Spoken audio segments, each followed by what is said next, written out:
Ya, terima kasih Mas Saiful sudah memimpin doa. Kemudian selanjutnya saya akan mengabsen terlebih dahulu. Bapak Mas Firmansyah, apakah hadir? Hadir, Bu. Mbak Fitria Eva, hadir? Hadir, Bu. Mas Saiful Anwar, hadir? Oh, Mas Saiful Alfan, apa isi niki? Tadi dipanggil sama wali kelas, Bu. Oh, nggih. Ini berarti nihil nggih. Nah, sebelumnya yuk kita bersama-sama untuk mereflek apa supaya kita siap menerima pelajaran. Yuk kita sama-sama menyimak, menata hati dan fokuskan pada pembelajaran pada hari ini. Sebelumnya kita sudah belajar apa, Mas Mbak? Reaksi kayat nih. Pernahkah kalian Nggih, mendengar Bu. cerita tentang Joko Poleng? Joko Tahu, Bu. Poleng. Pernah ya, Oh, atau iya, Jaka iya, iya. Tingkir, cerita Jaka Oh, Tingkir iya, pernah nggih? tahu, Bu. Nah, itu adalah beberapa contoh teks cerita legenda yang ada di Indonesia. Nah, pada kesempatan kali ini, jika sebelumnya kita juga sudah belajar mengenai struktur teks hikayat, kemudian kita sudah belajar mengenai nilai-nilai yang ada dalam teks hikayat, maka pada kesempatan kali ini kita akan belajar menganalisis teks hikayat, mencari strukturnya, kemudian mencari isinya apa, lalu kita akan menganalisis nilai-nilai yang ada dalam teks hikayat itu seperti apa. Nah, sebelumnya tujuan pembelajaran Ibu akan menyampaikan terlebih dahulu tujuan pembelajaran pada pertemuan kali ini. Sebentar, Ibu izin share screen ya. Nggih, Bu. Apakah sudah tampak di layar? Belum, Bu. Tunggu sebentar ya. Ya, tujuan pembelajaran kali ini adalah setelah membaca dan memahami teks hikayat yang disajikan, peserta didik dapat memahami isi. Kemudian, setelah berdiskusi juga, peserta didik diharapkan bisa menganalisis karakteristik dan nilai-nilai yang terdapat dalam teks hikayat. Kemudian, setelah berdiskusi, menelaah isi karakteristik dan nilai-nilai yang ada dalam teks hikayat, peserta didik dapat mempresentasikan hasil kerjanya dengan percaya diri, kreatif, dan bertanggung jawab. Ini adalah tujuan pembelajaran kita pada hari ini. Ya, Mas Mbak ya, pada materinya itu pada pertemuan sebelumnya kan sudah pernah disampaikan. Ini hanya untuk praktiknya saja langsung. Nah, nilai-nilai dalam teks hikayat ada apa saja kemarin yang sudah kita pelajari, Mas Mbak? Dasi saya kemarin itu terdapat kemustahilan, terus Ya. bersifat istana sentris, Oke. Terus ada apa terus lagi? Tuh, kesaktian tokoh, kesempat. Ya, Oh, sama oke. bahasanya Melayu namanya klasik, Bu. Melayu, Bu. Ya, itu ada. Makasih untuk Mas Firmansyah sudah dan Bu Eva sudah menjelaskan kembali materi pada pertemuan sebelumnya, yaitu tentang karakteristik teks hikayat. Bahwa salah satunya ada bersifat istana sentris. Artinya kejadian terjadi di lingkungan kerajaan. Kemudian bersifat mustahil. Adanya peristiwa-peristiwa mustahil yang terdapat dalam teks hikayat seperti eh, ada anak yang dilahirkan dari gendang, itu tidak mungkin ya, mustahil terjadi. Kemudian ada yang namanya karakteristiknya itu kesaktian tokoh. Tokohnya itu memiliki kesaktian yang berbeda dengan manusia pada umumnya, seperti misalkan ditebas menggunakan pedang tapi dia tidak meninggal, bisa hidup lagi. Nah, itu adalah karakteristik yang terdapat dalam teks saya. Nah, kita sudah belajar pada pertemuan sebelumnya ya mengenai materi, karakteristik, isi, dan nilai-nilai yang ada dalam teks hikayat. Maka saat ini kita akan langsung berkelompok. Nah, monggo silakan Mas Mbak duduk sesuai kelompok masing-masing yang sudah Ibu kemarin bagi dalam grup WA. Sudah Nggih, ya. Bu. Nggih, Bu. Siap. Kemudian Ya, Bu. silakan ini Ibu bagi lembar kerja. Silakan kalian diskusikan dengan tim kalian masing-masing. ada teks, kemudian kalian silakan teksnya ada teks hikayat, judulnya hikayat anak raja-raja. Ini Ibu tampilkan ada teksnya, ini bisa dilihat LKPD-nya, bisa tampak di layar. Si proses, Bu. Ini, oke.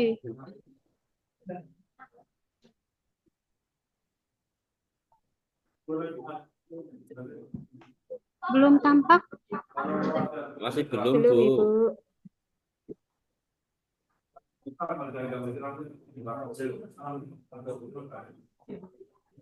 Sudah. Kemarin Ibu sudah bagi LK-nya ya. Per kelompok sudah Ya, mendapatkan tugasnya masing-masing. Kelompok 1 dan 2 mendapatkan topik yang sama, yaitu mencari isi tentang teks hikayat kelahiran Putra Putri Raja.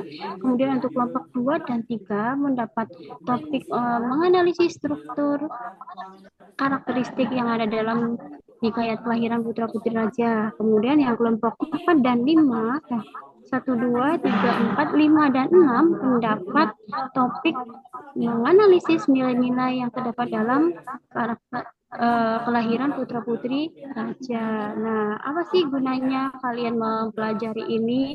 Apa manfaatnya untuk kalian?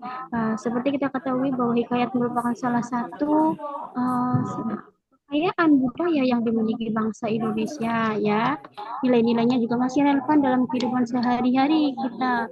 Kita bisa belajar dari kisah-kisah yang ada dalam teks hikayat, nilai-nilainya bisa kita ambil sebagai pedoman dalam menjalankan hidup. Nah, dari sini kalian tentu akan belajar bagaimana karakter nilai-nilai yang ada dalam hikayat bisa diterapkan dalam kehidupan sehari-hari. Sudah berkelompok ya? Silakan Ibu beri waktu 30 menit kalian untuk berkelompok mengerjakan lembar kerja yang sudah Ibu berikan.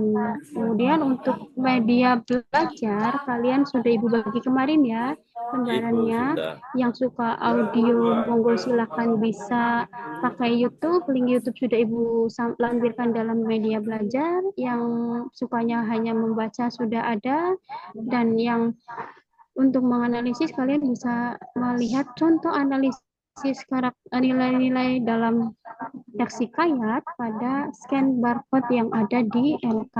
Itu kan LK sudah dilengkapi dengan langkah-langkahnya dan sudah dilengkapi dengan link YouTube-nya, kemudian sudah dilengkapi dengan barcode-nya. Monggo silakan kalian berdiskusi terlebih dahulu selama 30 menit.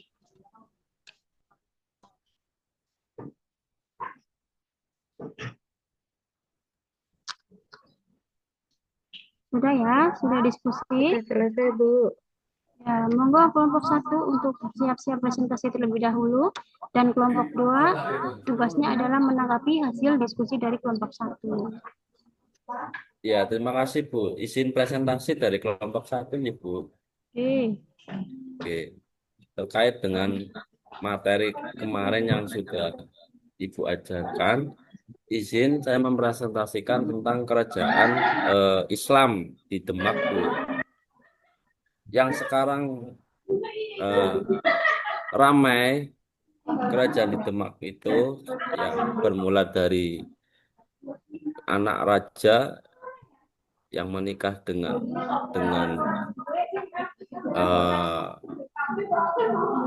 putra Wali Songo, yang nanti muncul yang sekarang lagi rame silsilah nasab, Ibu. Ya, di sosmed sekarang kan lagi musimnya rame masalah nasab. Ya, jadi itu kalau saya presentasikan, memang sejarah Islam itu kalau bermula dari peran para Wali Songo yang berhasil dengan mendekati dengan kerajaan-kerajaan Indonesia yang ada di Nusantara. Dulu belum ada Indonesia nih, Bu, ya. Dulu namanya ada kerajaan Demak, ada kerajaan Mataram, ada kerajaan apa, nah belum ada Indonesia. Nah, setelah para Wali Songo datang dari Arab ke ya Timur Tengah lah ya, ada yang dari India, ada yang dari mana. Nah, pokoknya orang Arab datang, ya, yang di Indonesia sekarang dijuluki dengan Wali Songo. Terus setelah datang dan merakyat, awalnya kan datang itu Wali Songo itu kan awalnya kan itu ya Bu ya, apa karena jual beli rempah ya. Benar nggak Bu? Awalnya jual beli rempah Bu? Ya, betul perdagangan ya. Iya, kedatangan. Iya. Terus terus setelah itu kan eh, sambil memanfaatkan ilmu yang dimilikinya sehingga untuk apa ya menyampaikan dakwahnya supaya diterima oleh pribumi orang penduduk asli yang berawal dari kerajaan yang beragama tidak sepaham dengan yang dibawa oleh para hujarat para wali songo akhirnya kan eh, beliau para wali songo mempelajari terkait dengan tradisi-tradisi yang ada sekiranya itu tidak apa ya nyeleweng dengan hukum agama. Ya, sehingga sampai sekarang itu perannya para pendatang yang berdakwah di bumi Nusantara ini atau yang sekarang terkenal dengan atau disebut dengan Negara Republik Indonesia ini ya karena dakwahnya itu eh, apa ya tidak menghilangkan tradisi yang ada. Mungkin itu Bu untuk presentasi saya yang saya pahami terkait dengan topik yang kemarin sudah disampaikan oleh Ibu terkait dengan hikayat atau karakteristik hikayat atau cerita-cerita apa kerajaan yang Ibu sampaikan. Terima kasih. Baik, terima kasih untuk kelompok satu. Beri tepuk tangannya untuk kelompok satu terlebih dahulu. Monggo kelompok dua untuk memberikan tanggapan terhadap presentasi dari kelompok satu. Ya, Bu. Pre-memori. Ya, karakteristiknya udah ada. Apa lagi Mbak Fitri? Ya, Bu, mau tanya. Berarti nanti untuk karakteristik itu bisa menuju ke nilai-nilai dalam hikayat ya, Ibu ya? Untuk karakteristik sendiri itu berbeda dengan nilai-nilai yang ada di dalam teks hikayat, Mbak. Karakteristik itu kayak ciri-ciri yang ada dalam teks hikayat. Jadi misalkan di kelahiran putra putri raja itu ada karakteristik yang bisa kita cari untuk dianalisis, yaitu contohnya karakteristik bersifat istana sentris. Artinya cerita terjadi di lingkungan kerajaan atau tokoh-tokohnya dalam cerita itu adalah orang-orang yang ada di kerajaan, kelahiran putra putri raja. Nah, itu kan berarti berkisah tentang putra putri seorang raja. Kemudian karakteristik yang kedua, kemustahilan, di mana tadi dikisahkan di hikayat kelahiran putra putri raja ada hal yang mustahil, di mana em, ada sakit yang diderita oleh sang putri namun hanya bisa disembuhkan oleh susu harimau muda. Nah, itu kan mustahil. Ya, seperti itu Mbak. Jadi berbeda. Kalau nilai-nilai itu yang bisa diambil kita dalam kehidupan sehari-hari, kalau karakteristik itu ciri dari teks hikayatnya sendiri. Ada yang mau bertanya lagi atau tidak ya? Ya, Bu. Terima kasih. Tidak ada. Baik, tadi sudah kelompok 1, 2, Cukup 3 Ibu. sudah ya, kelompok 1, 2, 3 sudah presentasi. Maka selanjutnya kita memberi evaluasi bersama. Bagaimana tadi kelompoknya sudah bagus atau belum? Jawabannya sudah tepat? Sudah tepat Ya, belum tadi tepat, Ibu. presentasinya? Ya, Ibu akan memberikan sedikit masukan Sudah. ya. Tadi dari kelompok 1 itu jawabannya sudah tepat, hanya saja ada beberapa yang kurang di bagian ke karakteristik cerita hikayat, contohnya yang diambil tidak tepat. Kemudian dari kelompok 2 juga masukan dari Ibu untuk nilai-nilai itu kalian bisa digali lagi lebih dalam, diberikan contoh kalimatnya dalam hikayat.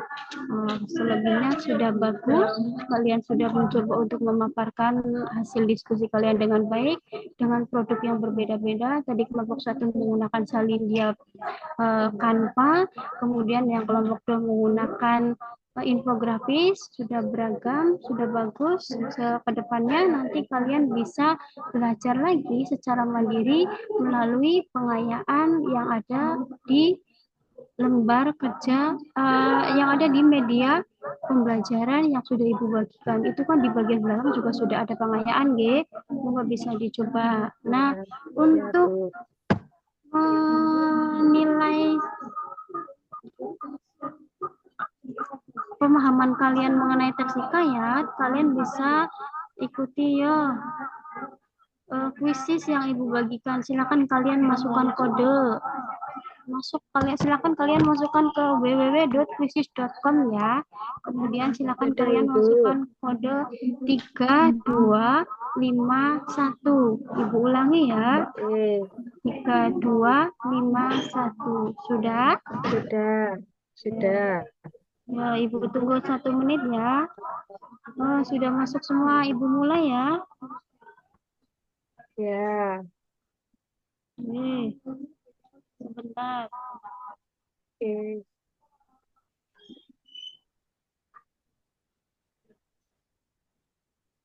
Nah, sudah mulai ya, hasilnya sudah keluar.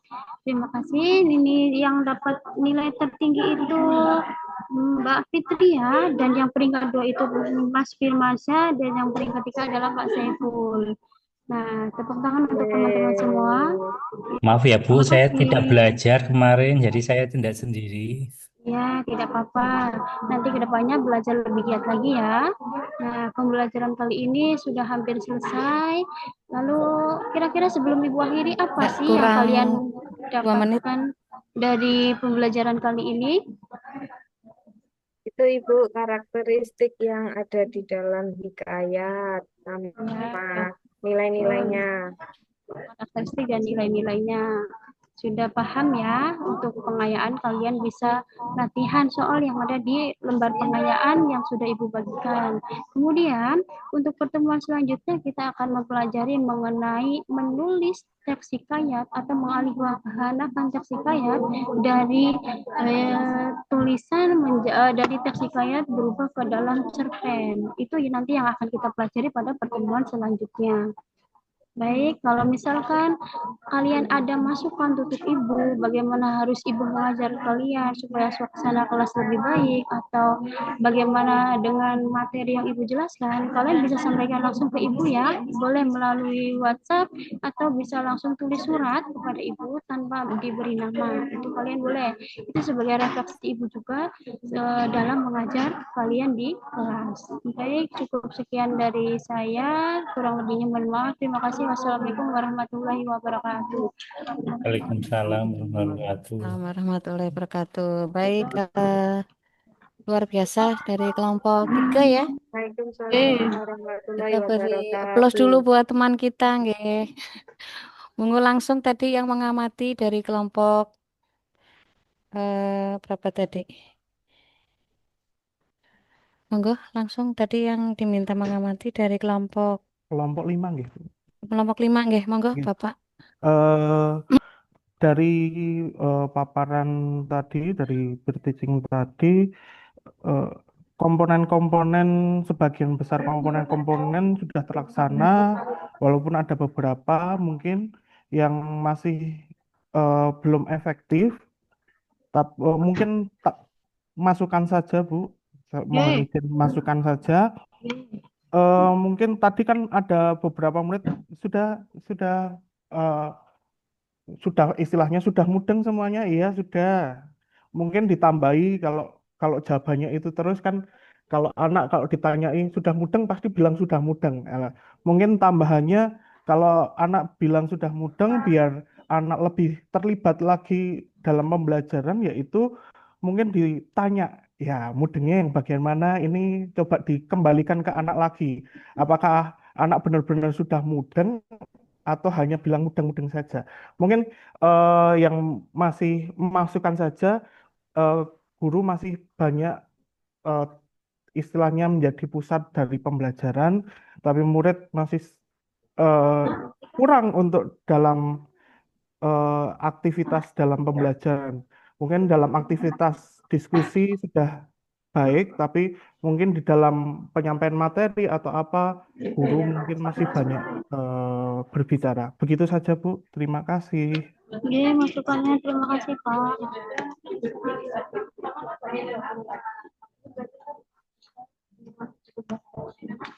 Oh, ada tambahan lagi dari kelompok 5.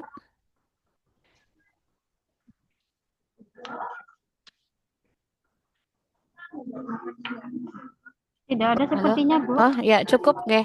Kalau tidak ada, kita langsung ke penyaji terakhir dari kelompok 5. Sudah siap nggih untuk menyajikan peer teaching dari kelompok 5? Kelompok 5. Pak Timothy dan kawan-kawan sepertinya nggih.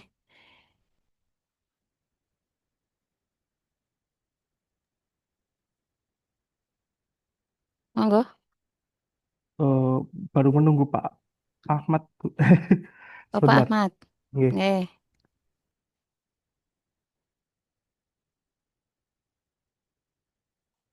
Pengamatnya dari kelompok 4. Kelompok 4-nya sudah siap nggih untuk mengamati? Sudah siap, Bu.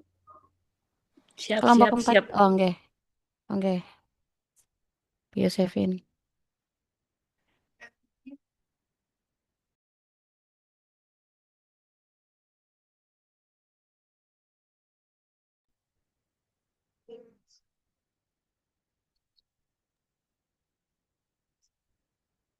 Pak Aryo. Halo, Pak Aryo. Siap, Pak nggih. Aryo, ini yang kelompok terakhir mau sampai jam berapa nih, Pak? Lah ini 10 menit aja Bu yang kelompok terakhir, Bu.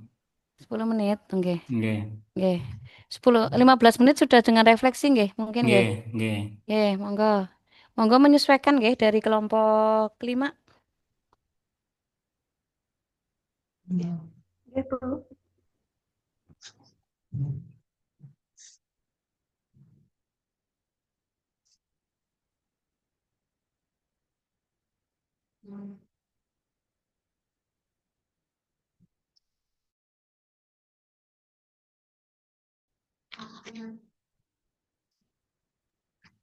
Nggih. Oke, mohon izin, Bapak Ibu. Assalamualaikum warahmatullahi wabarakatuh. Waalaikumsalam warahmatullahi wabarakatuh. Salam warahmatullahi. Oke, ini Bu, pada kesempatan ini saya ingin diskusi tentang modul ajar kami, Bu, yang deep learning ini, nggih. Nanti bisa di apa namanya dikasih masukan. Ini mohon maaf Bapak Ibu nih di ruang kantor jadi agak berisik. Oke, saya mulai ajar Bu, Bapak Ibu. Terima kasih. Assalamualaikum warahmatullahi wabarakatuh. Waalaikumsalam warahmatullahi. Pada kesempatan kali ini, anak-anak, ini kita akan membahas tentang energi. Nah, tentunya di waktu kalian belajar tentang energi di SMP, kalian sudah mengenal tentang apa itu energi listrik, energi panas, dan energi gerak. Nah, coba nanti ya kalian sambil berdiskusi dengan teman-teman sebangkunya, coba kalian di sini nanti apa itu energi terbarukan dan apa itu energi yang tidak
Nggih, Pak.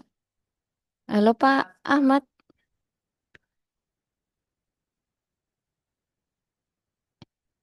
yang presentasi Pak Ahmad nggih? Halo, kelompok 5. Sepertinya terpental. Oh, nggih nggih. Pripun Bapak? Monggo kami kami kembalikan ke Pak Aryo nggih, Pak Aryo nggih, untuk Nggih. kelompok yang terakhir nggih. Ada guru yang lain mungkin ya yang dapat menggantikan siapa saja itu anggota kelompok 5. Ini kan kerja tim dan bekerja perorangan nggih.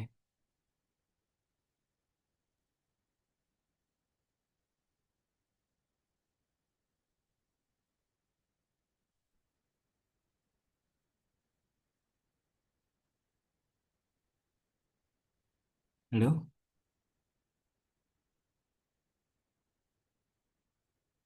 kelompok 5 siapa saja nggih?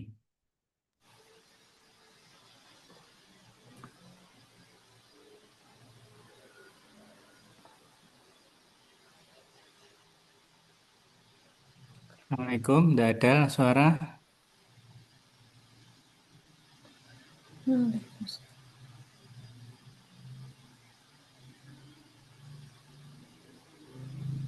Nggih, sementara saya isi dulu nggih sambil menunggu kelompok 5 nggih. Baik. Bismillahirrahmanirrahim.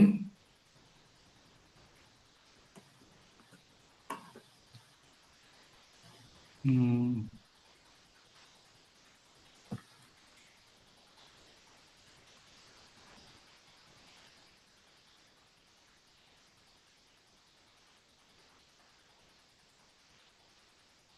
lihat yang saya lihat nggih. Nggih, sampun Pak. Pada lembar ini nama pengampat dari kelompok mana dan pengajar dari kelompok berapa yang diobservasi nggih. Kemudian tadi cara memberi tanggapan sudah bagus berdasar kenapa yang ditanggapi di sini ada atau tidak, efektif atau tidak menurut pandangan masing-masing. Dan tadi juga cara memberi catatan kritisnya juga mulai berkembang. Harusnya gini Bu, kalau gini jadi eh, dibiasakan ketika mengatakan sesuatu tidak efektif itu berarti Bapak Ibu memberi solusi ini sebaiknya bagaimana supaya menjadi lebih efektif. Memang pada pembelajaran daring itu cenderung membosankan kalau tidak bisa memancing peserta didik untuk eh, merasa ingin tahu lebih karena daring itu jauh lebih bebas daripada luring. Ngoten nggih. Nah, di sini tadi juga belum saya amati secara serius tentang pengamatan panjenengan tentang prinsip-prinsip dan pengalaman belajar. Jadi baru beberapa saja tadi yang mengungkapkan tentang bagaimana hubungannya pembelajaran pengetahuan baru dan sebelumnya, simulasi proses berpikir. Sudah ada memang tadi yang memberikan keterkaitan tentang prinsip-prinsip dan pengalaman belajar yang dialami oleh siswa. Bagaimana memahami, mengaplikasi, dan merefleksi. Tapi secara umum semuanya sudah bagus, tanggapan sudah bagus. Jadi ini bukan masalah guru, tapi bagaimana masalah kita memberikan proses belajar dan bagaimana memancing supaya peserta didik itu tertarik untuk menggali pengalaman belajarnya lebih dalam. Ini nggih tanggapan saya secara umum ini tadi nggih dari 4 kelompok yang 5 kelompok tadi terpental ngoten nggih. Kemudian masalah proses pembelajaran sepertinya sudah menarik, kemudian sudah bagus juga. Tapi yang harus kita pahami bareng-bareng bahwa kemampuan untuk melakukan pembelajaran yang bagus sesuai dengan jam yang diminta biasanya kita membuat rencana pembelajaran 45 menit atau diminta untuk mengajar 15 menit 20 menit berarti kita caranya memotong materi seperti apa itu butuh jam terbang. Nah, demikian juga melakukan observasi atau pengamatan itu juga butuh jam terbang. Maka saran saya di sekolah masing-masing dapat dihidupkan satu proses inquiry kolaboratif yang membangun supaya keterampilan melakukan pembelajaran dan keterampilan melakukan pengamatan pembelajaran ini dapat terasah secara terus-menerus ngoten nggih. Karena keduanya tadi itu butuh jam terbang. Tahu-tahu diminta menjadi guru model 10 menit dan semuanya harus muncul. Nah, itu butuh jam terbang. Kalau waktunya 45 menit, 90 menit mungkin bisa gitu. Tapi ketika tahu-tahu membuat RPP 90 menit tapi mengajar 15 menit, panjenengan mesti ada momen, wow, nah gimana ini? Nah, momen W itu biasanya blank kalau seperti ini. Jadi gurunya yang lost learning ini saya harus apa ya ini 15 menit supaya tetap menarik, materi tersampaikan, informasi tersampaikan. Ini juga yang sering saya alami ketika kita harus berkomunikasi dengan orang, Anda hanya punya waktu 3 menit. Wah, lah ini saya harus menyampaikan gagasan dalam waktu 3 menit. Apa yang harus saya sampaikan dalam 3 menit supaya orang tersebut yang saya ajak ngomong itu tertarik dengan omongan saya. Nah, itu nggih. Ini kita berpikirnya dinamis. Kita bergrow, tumbuh kita itu. Begitu. Kemudian tadi saya dapat tagihan ini non sewu. Ini saya mohon dibantu nggih. Karena ini pengumpulannya per kelas, jadi nanti saya buatkan saja. Saya diminta membuat ini, besok sudah rampung.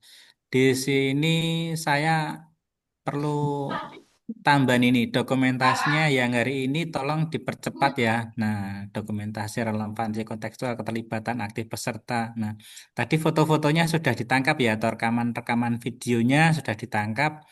Nanti mohon dimasukkan link dan nanti linknya akan saya masukkan ke sini ngoten nggih. Karena hari ini harus sudah selesai. Kemudian skema rencana kolaboratif. Nah, skema rencana kolaboratif panjenengan juga segera dimasukkan ke berarti jenengan masukkan ke sini aja di mana itu nun sewu skema kolaboratifnya itu dimasukkan di Google Di Classroom. materi 7 Nggih, ya, Pak? nggih.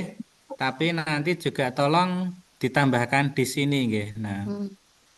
ditambahkan di sini. Nah, misalnya di sini kelompok 2 saya buka. Nah, ini.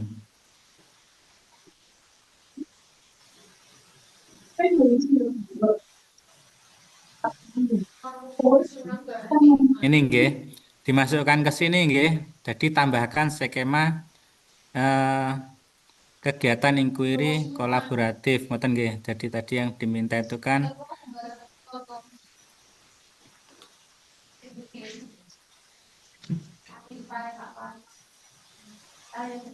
tadi yang diminta adalah skema rencana inquiry kolaboratif. Itu nanti saya harapkan dapat saya lihat di sini. Tambah satu PDF lagi satu halaman. Nah ini nanti yang saya kirimkan ke tim panitia yang akan saya kirimkan adalah link dari Google Drive ini. Saya masukkan ke laporan. Jadi bisa menyeluruh semuanya bisa dibersani di sini. Nah, pengumpulan tugasnya nanti akan saya tulisi laporan peer teaching dan skema rencana inquiry kolaboratif real per kelompok. Begitu nggih yang dapat saya sampaikan ke panjenengan. Kemudian nah ini yang terakhir ini materi yang terakhir banyak banget tagihannya ya. Inquiry kolaboratif. Kalau di paparan yang saya saksikan itu isinya hanya LKLK tujuan memahami konsep inquiry kolaboratif, ada refleksi awal. Nah, ini akan saya potong saja. Akan saya potong saja di sini nggih. Saya dengan menampilkan yang ini saja. Nah, jadi kok nggak muncul sebentar.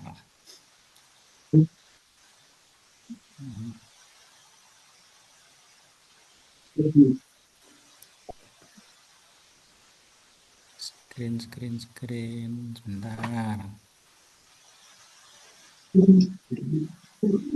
Ini. Nah, ini yang akan saya paparkan ke jenengan ini saja nggih, kita hanya berkata komentar nggih pengantar inquiry kolaboratif ini. Ini nggih, inquiry kolaboratif itu apa tuh Bapak dan Ibu? Ini di Google Classroom sudah ada tapi masih hitam putih. Nggih, ini saya perbaiki karena saya membaca itu belum sama sekali kedua paparan itu belum membantu panjenengan untuk belajar karena hitam putih itu cenderung datar. Panjenengan mau yang mana? Lah itu saya tahu pasti bingung ketika saya melihat di paparan juga panjenengan bingung karena itu hanya sebenarnya itu untuk luring yang ketemu langsung bukan daring, ngoten. Luring luring sinkronus dalam satu ruangan, bukan dalam daring, ngoten nggih. Nah, ini yang dalam daring saya jelaskan ini saja nggih.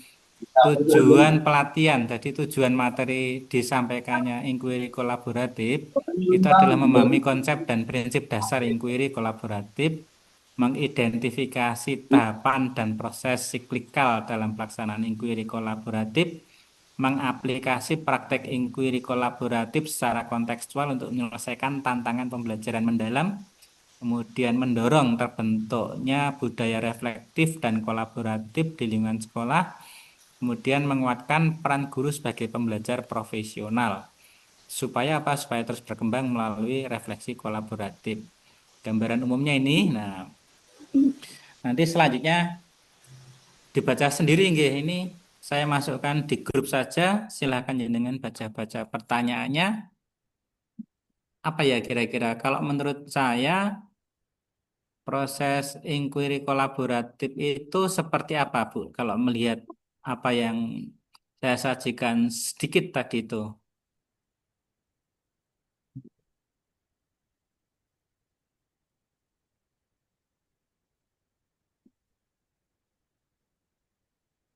Halo, Assalamualaikum. Ini tanggal 20. Ya, Pak.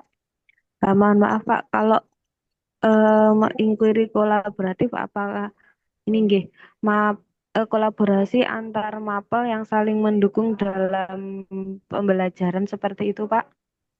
Nah, gambaran itu salah satunya betul, tapi gambaran sederhananya pripun inquiry kolaboratif.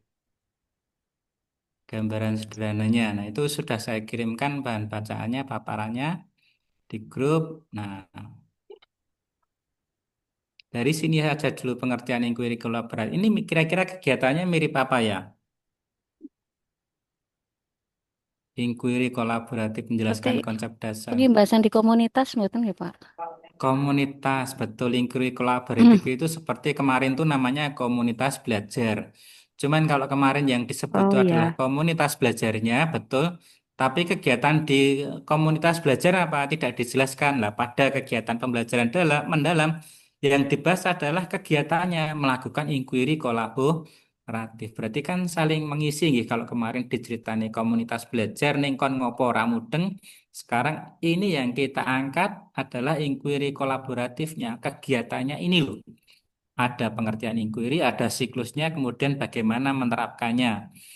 Nah, inilah kegiatan dari komunitas belajar, yaitu melakukan inquiry kolaboratif. Nah, sama sebenarnya identifikasi, cuman yang membedakan kalau kemarin itu kan hanya berdasarkan diskusi. Lah ini panjenengan memulai dari mengumpulkan data, baik data yang bersifat akademis maupun non-akademis. Ketika kita mengajak siswa kita untuk melakukan analisis kebutuhan untuk menuntaskan proyek, maka di inquiry kolaboratif juga menuntut guru-guru untuk melakukan atau mengembangkan suatu kegiatan proyek pembelajaran, tapi berbasis data, berbasis analisis data.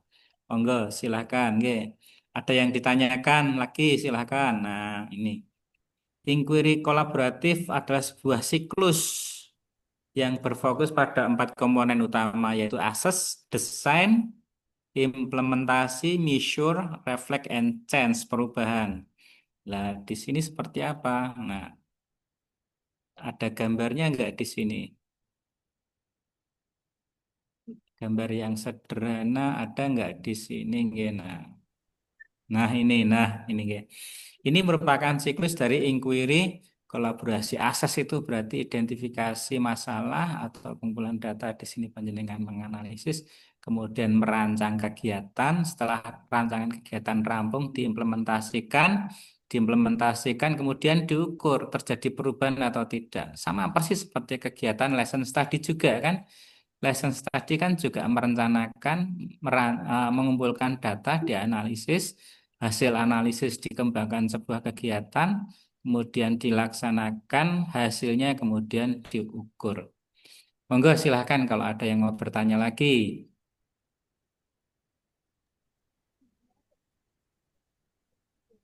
Halo, Assalamualaikum. Nama nggih sambil baca-baca nggih, saya beri waktu panjenengan memahami apa yang saya katakan dengan membaca bahan bacaan yang ada. Saya tidak akan mengajak panjenengan untuk kumpulkan analisis lagi karena waktunya 45 menit. Tapi di sini panjenengan saya ajak untuk merenung lah. Nanti kalau masih ada 10 menit ya 5 menit silahkan panjenengan memaparkan sebentar per kelompoknya. Satu kelompok saja nanti nggih. Silahkan nggih. Jadi tadi pengertian, kemudian siklusnya ada 4 langkah ini. Identifikasi, merancang, melaksanakan, dan mengukur. Izin bertanya, Pak. Monggo silakan. Kalau dulu saya sudah pernah melaksanakan lesson study, apakah kalau inquiry kolaboratif itu seperti lesson study satu guru mapel yang sama atau berkolaborasi dengan mapel yang lain? Seperti itu, Ketika Pak. kita melihat pada proses eh, mitra pembelajaran, mitra belajar, berarti sebenarnya tidak harus dari satu guru mapel. Yang namanya bermitra itu dari beberapa guru mapel menjadi satu. Di situ ada kasus-kasus, nggih. Nah, kasus-kasus bagaimana kita membuat tim tentang penerapan. Nah, implementasi kuri didukung oleh dua aspek penting yaitu saling melengkapi. Dialog ini merupakan yang sulit. Kasus kita cari kasus. Nah ini sebuah SMP di daerah pesisir Jawa Tengah menghadapi tantangan pembelajaran yang cukup kompleks pada pembelajaran IPA tentang banjir. Bla bla bla bla bla bla. Terus silakan jenengan baca menyadari itu beberapa guru yaitu guru IPA, Bahasa Indonesia dan guru pendamping lainnya berinisiatif melakukan inquiry kolaboratif. Jadi kalau kemarin itu rumahnya dibuat dulu dalam bentuk kombel, kalau ini dibuat kegiatannya dulu, baru setelah itu rumahnya dibuat komunitas belajar. Nah, ya tahu bedanya ya kalau kemarin rumahnya dibuat, pekerjaannya belum tahu, ini pekerjaannya ada dulu, ketika butuh bisa berlanjut, jadilah sebuah rumah.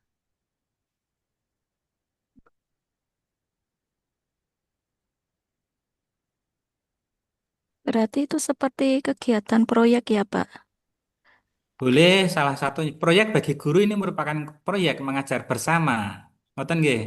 Ketika Nggih. mengajar bersama berarti itu sudah merupakan kegiatan proyek. Beberapa guru membuat proyek pembelajaran bersama.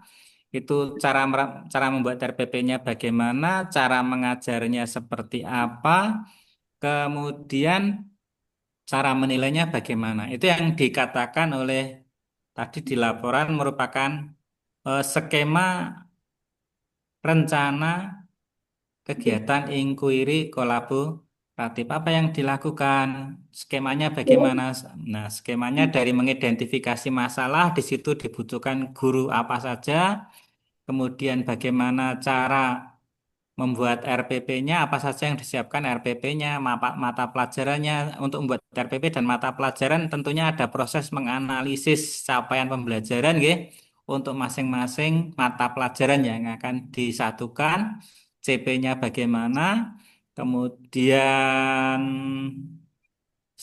tujuan pembelajaran bagaimana, dari tujuan pembelajaran bagaimana, modulnya seperti apa, tentunya dibuat bareng-bareng itu, nggih. Nah, kemudian nanti proses pembelajarannya bagaimana, cara mengasesmennya bagaimana, asesmen formatifnya pripun, asesmen form sumatifnya bagaimana. Itu berarti RPP-nya RPP bersama juga.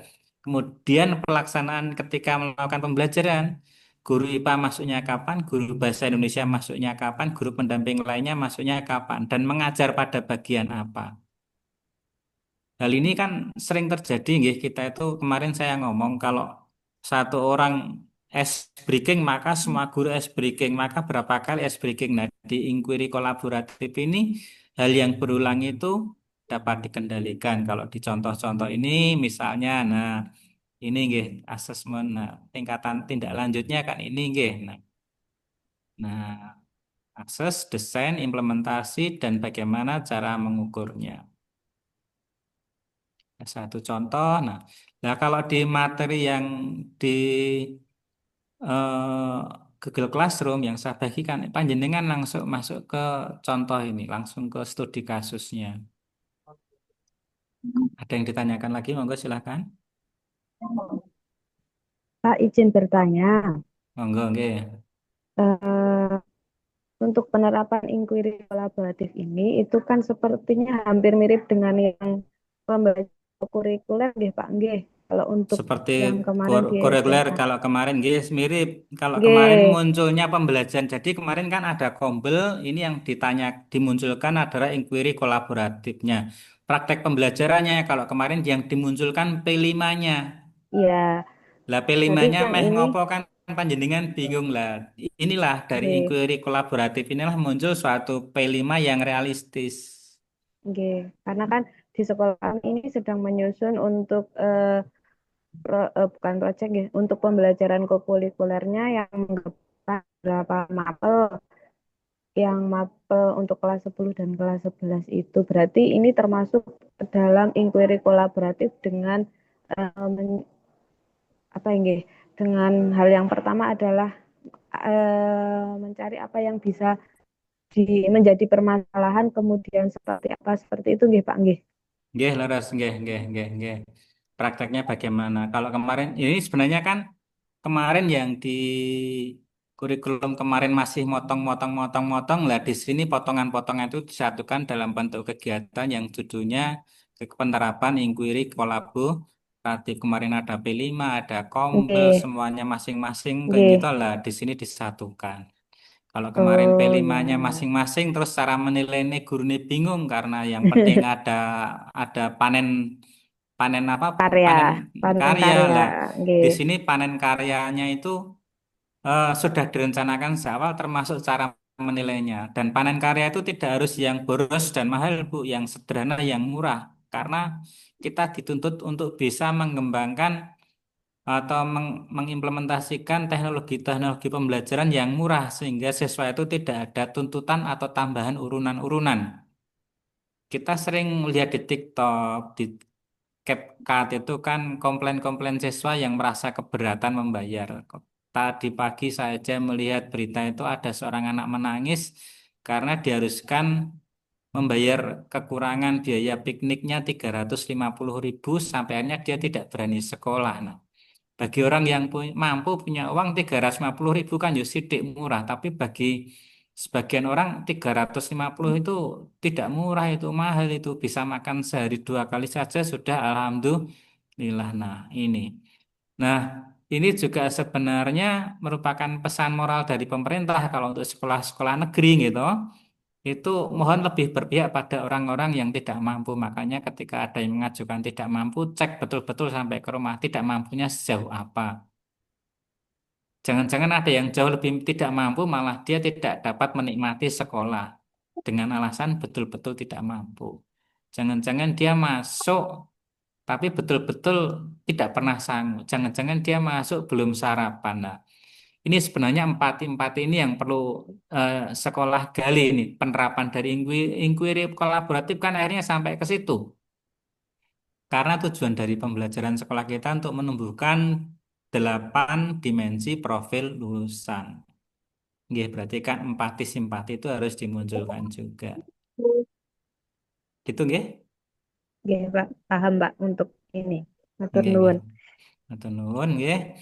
Ini berarti siap bekerja untuk LK yang terakhir nggih, tambah LK yang satunya nanti ditambahkan. Jadi yang pas skema rencana skema rencana inquiry kolaboratif 1 halaman tolong dimasukkan di itu nggih. Ngoten nggih. Jadi tambah-tambahan satu PDF itu tolong dimasukkan di yang eh, folder drive yang di luar dari Google Classroom, ditambahkan di situ. Kalau sudah cukup, saya tutup. Ada pertanyaan nggak? Pak, izin untuk yang skema Monggo. inquiry kolaboratif berarti itu ada formatnya niku di yang tugas materi 8 nggih. Nggih, di tugas materi 8 itu. Nggih, yang 1 halaman jenengan masukkan ke situ juga nggih. Nah, Nggih. skemanya seperti apa? Ngoten nggih, sudah dibuka-buka nggih itunya nggih. Nggih, sampun yang Nggih, nggih, LK nggih. 1 dan 2. Nggih, siap. Pak Aryo mohon izin Pak. Dalem. Nggih, Bu Cynthia Pak. Untuk yang di apa skema untuk inquiry kolaboratif kan juga diunggah di folder yang tadi nggih Pak, Nggih, yang peer teaching. nggih. Nah, kami kan setiap kelompok mungkin ada skema sendiri-sendiri atau satu saja Pak? Satu saja tiap kelompok satu aja. Satu kelompok satu aja perwakilan nggih. Nggih, nggih, nggih, Ada leres. skema yang nggih. Nggih, Nggih, matur nuwun Bapak. nggih, nggih, nggih, nggih, nggih.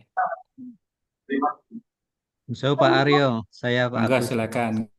Nggih. Ini kelompok 4 kami kan belum observasi. Nanti laporannya Nggih. seperti apa Pak? Karena belum sempat observasi ini kelompok 5. Lah itu. Tadi panjenengan sempat mengobservasi kelompok lain mboten Pak. Kalau ada jenengan tulis saja jenengan unggah gitu aja. Gitu nggih.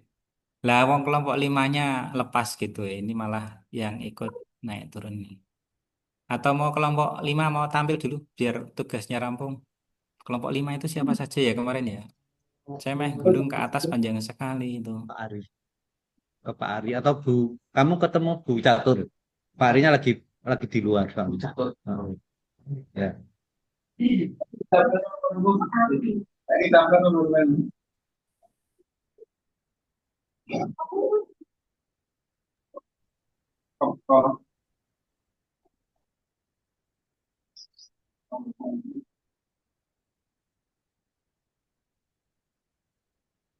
Gimana? Ada enggak? Kalau ada saya persilahkan yang satu kelompok tadi. Tapi kalau karena tidak ada ya panjenengan non sewu ini yang kelompok 4 berarti ngikut yang lain Pak ya. Sempat ngamati kelompok berapa karena tidak ada yang muncul ini kelompok 5-nya ini. Nggih, Pak. Ngoten nggih? Sembarang kelompok nggih, Pak, nggih. Nggih Terserah sembarang kita kelompok nggih. bebas nggih Oh, lah nggih, nggih. karena turahan non sewu. Jadi itu pun Nggih, nggih. pengamatannya berdasarkan ingatan panjenengan. Mohon maaf banget ini ya karena ada satu kelompok yang batal tampil. Udah ngisi Pak? Makasih Bapak. Nggih, Udah Pak, ngisi matur nuwun. aplikasi makan ini. Nggih.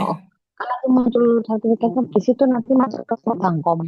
Kalau Langsung cukup berarti besok kita ketemu jadi harus lagi nggih jam daftar 8 online. pagi nggih. Insya Allah nggih.